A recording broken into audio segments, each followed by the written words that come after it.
So normally what happens, I get up on Monday mornings and show prep and prepare to ingest a lot of audio from the Sunday shows.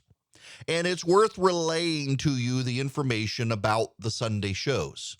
The Sunday shows kind of cover what people in Washington are buzzing about, which then tends to translate, whether you want to believe it or not, into what all of us talk about through the week. The Sunday shows are not shows that capture the minds of Americans. The Sunday shows are not shows that capture the hearts of Americans. The Sunday shows are not even really majorly watched shows. What they are influential. The who's who, the talking heads. It is the show that everyone in Washington wants to focus on. They want to be on. They want to talk, except when there's difficulties that they don't want to talk about. Then they avoid them like the plague, and the news media calls them out. Meet the Press is the granddaddy of them all. But this week with George Stephanopoulos, now really John Carl lately, and Martha Raddatz, it's paid attention to Face the Nation. You've got the CNN show that Jake Tapper and Dana Bash have co-hosted. You've got Fox News Sunday now. And Fox News Sunday is probably watched less than the others overall, but is highly influential among Republicans. Meet the Press with Chuck Todd tends to kind of drive the conversation because it has still the lingering reputation from Tim Russert and Chuck Todd in Washington, D.C. Despite all the Republicans bashing him, Republicans tend to listen to what Chuck Todd says because they know his worldview is definitely liberal, but they pay attention to him because he gets the who's who guests. So the Sunday shows tend to generate a lot of audio for those of us in talk radio and for TV airing Monday through Friday. They also tend to tell you what the week is going to be about. And I'm sorry, I have very little audio. I have very, very little audio that I want to even bother you with from those TV shows this weekend. Why? Because they're all about Liz Cheney, Donald Trump, and the FBI. The only people who care about Liz Cheney are people in Washington, D.C. This is not meant to be rude, pejorative, or otherwise crass. But the headline that Washington needs to take away is that America does not care about Liz Cheney. America does not care about Liz Cheney. America cares about the FBI search of Mar-a-Lago in large part because former President of the United States, first time this has happened, it's a big deal. But the media and Washington establishment care way more about that than any of the rest of us do. I was in the grocery store on Saturday, and I was looking for a particular cut of meat. I was having trouble finding short ribs. I made this weekend short rib ravioli. It was really good. I'll never make it again. I swear to you people, that thing took 48 hours to make. For the little amount of ravioli that I got out of it, just not worth it. Nonetheless, I was standing there looking. And I was looking, and there's an elderly lady. She was looking, and we were kind of bouncing around each other trying to look. And she says, well, while I've got you here, I just want you to know I appreciate what you do. And I said, thank you. And then I said, excuse me, I think that's right there. That's what I want. And she says, well, I can't find what I'm looking for here. If I could find it, I probably can't afford it. That's what people care about right now.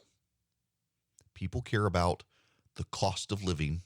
People care about inflation, jobs, and the economy. People don't really care about Liz Cheney. And while they care about Donald Trump and the FBI, it's a peripheral issue. It's not a front and center issue for Americans. And to the extent that Republicans are talking about Donald Trump and Liz Cheney, Republicans are on defense when they could be on offense right now. The American people really care about their paycheck right now. Today, the markets are in free fall, and they care about their 401k. They care about crime. They care about the border. NBC has a poll out. I'll get to it here in a little bit, but the NBC News poll shows that the number one issue for Americans right now, threats to democracy. Interestingly enough, they've changed the line item in their poll. It had been election integrity and voting, which was pretty far down the list, and now suddenly it's threats to democracy, and it's number one. Well, threats to democracy, Republicans can be concerned about threats to democracy because Republicans are skeptical of an FBI raid on Donald Trump's house. So, of course, you can get some bipartisan buy-in. Even if it's fewer Republicans, it's still significantly more than cared about election integrity and voting, so it goes up. But what are the two big issues? The economy and cost of living. Interestingly enough, NBC separates those two. So NBC can say, threats to democracy for the very first time in the NBC News poll, threats to democracy ranks number one on the issue voters care about. Well, yes, but if you combine item 2 and item 3, item 2 being cost of living and item 3 being jobs in the economy, which are the exact same damn issue, suddenly, wow, majority of Americans care about the economy, not threats to democracy. That comes in at number 2, right above crime and the border, whereas in abortion, still pretty far down in the list. Americans care about the economy right now. It is the economy, stupid. It always has been. Republicans are given license to go after cultural issues and the cultural critiques of the left because Americans already hate the left because of what they've done to the economy. The moment the economy rebounds and a Democrat can take care of it, good luck Republicans getting people to care about critical race theory and sexual transitioning in kindergarten. You get to work on those issues because voters are mad about the economy. And you should work on those issues because the economy is already persuading people to come your way. So now you have these ancillary topics that can persuade them further to come your direction, particularly Black and Hispanic voters who are left behind in the economy. They don't like the rise of growing liberalism. They're coming your way. And the trend lines show those people are coming your way. And they're coming your way not just because of the economy, but because of those issues. But number one, you can't take your eye off the ball. It is the economy. It has always been the economy. You get to fight all of these other fronts because the economy is so bad. If the economy were going gangbusters and people were getting rich, they would not care one whit that the left was indoctrinating their kids in school and teaching their kindergartner how to transition. They wouldn't care because they would be doing fine. People only care about that stuff when they're mad about all the financial stuff. They then get worked up about everything else because when the money's flowing well, people who have money don't care about culture. When the money's flowing poorly, people care about all the other stuff too. Because people make money their god.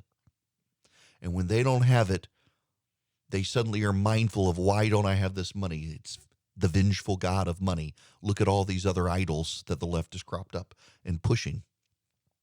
But you give them money, they'll let a lot of that stuff slide. Keep your eye on the prize. The fact that all of the talking heads in Washington this weekend and all the Sunday shows wanted to fixate on Liz Cheney and Donald Trump should tell Republicans everything they need to know. This is what the Democrats intend to do between now and November. Try to get the Republicans to talk about Liz Cheney and Donald Trump and not the economy and not the cultural critiques that come from Democrats in charge collapsing the economy. You want to focus on culture, critical race theory, the don't say gay, supposed legislation in Florida that actually doesn't say that, but that's what the left calls it, and you all know what I'm talking about by saying it.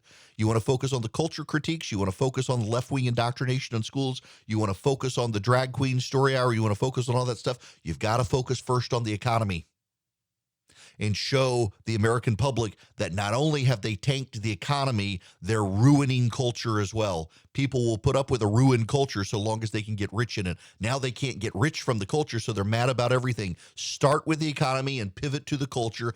Don't play on the Liz Cheney, Donald Trump field that the media wants you to play on, because that's going to lose you the election. It's always been and will continue to be the economy. Put it first. Nobody cares about Liz Cheney except the talking heads in Washington who don't want you to talk about the economy. Don't take the bait. Want to be on the show? Call Eric